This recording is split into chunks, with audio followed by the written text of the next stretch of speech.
فأعوذ بالله من الشيطان الرجيم بسم الله الرحمن الرحيم إن الصلاة تنهى عن الفحشاء والمنكر ولذكر الله أكبر।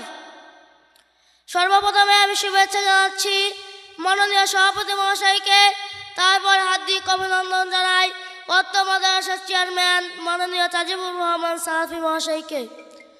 আমি আরও অভিনন্দন জানাই আমার শ্রদ্ধার শিক্ষক মণ্ডলী, স্নেহের ভাই ও বোনেরা। আজকে এই মহামূল্যবান সভার বিষয়বস্তু হলো সালাত। ইসলামের মূল স্তম্ভ হলো পাঁচটি, এর মধ্যে ঈমানের পরেই সালাতের স্থান। এটি ইসলামের একটি অন্যতম গুরুত্বপূর্ণ ভিত্তি ও শ্রেষ্ঠ ইবাদত। কোনো ব্যক্তি ঈমান গ্রহণ ও প্রাপ্তবয়স্ক হওয়ার পর যে কাজটি সর্বাগ্রে অপরিহার্য হয় তা হলো নামাজ। এটা সর্বসম্মতভাবে ফরজ।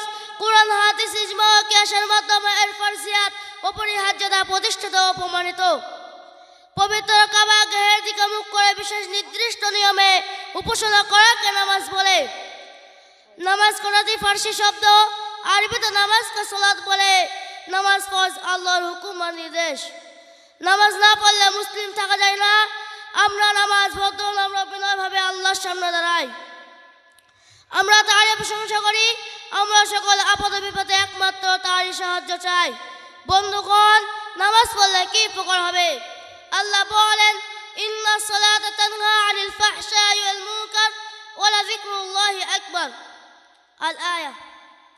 অর্থাৎ নিশ্চয় নামাজ সমস্ত অন্যায় অশ্লীল কাজ হতে বিরত রাখে, আর অবশ্যই আল্লাহর জিকির সর্বশ্রেষ্ঠ। আল্লাহ আরো বলেন, ইন্নাস সালাতা কানাত আলাল মুমিনিনা কিতাবাম মাওকুতা। অর্থাৎ নিশ্চয় নামাজ মুমিনদের উপর ফরজ নির্দিষ্ট সময়ের মধ্যে। ওয়া আকিমুস সালাতা ওয়া আতুজ যাকাতা ওয়ারকাউ মা'আর রাকিন।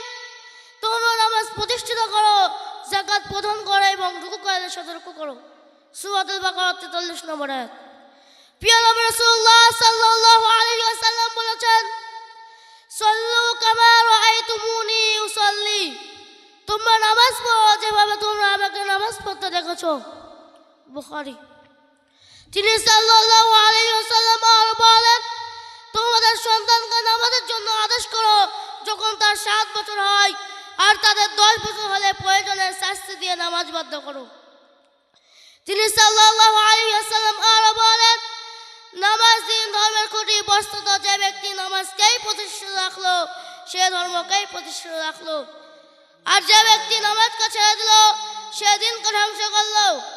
শরীয়তে নামাজের মর্যাদা মানব দেহের মস্তিষ্কের নাই। যেমন মস্তিষ্ক ছাড়া মানুষের শরীর অচল, অথচ ঠিক তেমনি নামাজ ছাড়া দিন বা শরীয়ত মূল্যহীন। অর্থাৎ ইহকালে ও পরকালে বিফল। নবী সাল্লাল্লাহু আলাইহি ওয়াসাল্লাম বলেছেন, যে আল্লাহর প্রকৃত বান্দা ও কাফেরের মধ্যে পার্থক্যকারী জিনিস হলো নামাজ। তিনি আরো বলেন, যে আল্লাহর প্রকৃত বান্দা ও কাফেরের মধ্যে পার্থক্যকারী জিনিস হলো নামাজ। তিনি আরো বলেন, যে নামাজ ইচ্ছাকৃতভাবে ছেড়ে দিল, ইসলামে তার কোনো অংশ হিস্সা নেই এবং সে সম্পূর্ণ কাফের হয়ে লড়ল। নবী সাল্লাল্লাহু আলাইহি ওয়াসাল্লাম বলেছেন, যখন তুমি নামাজের জন্য দাঁড়াবে তখন ভেবে নাও হয়তোবা এটাই তোমার জীবনের শেষ নামাজ।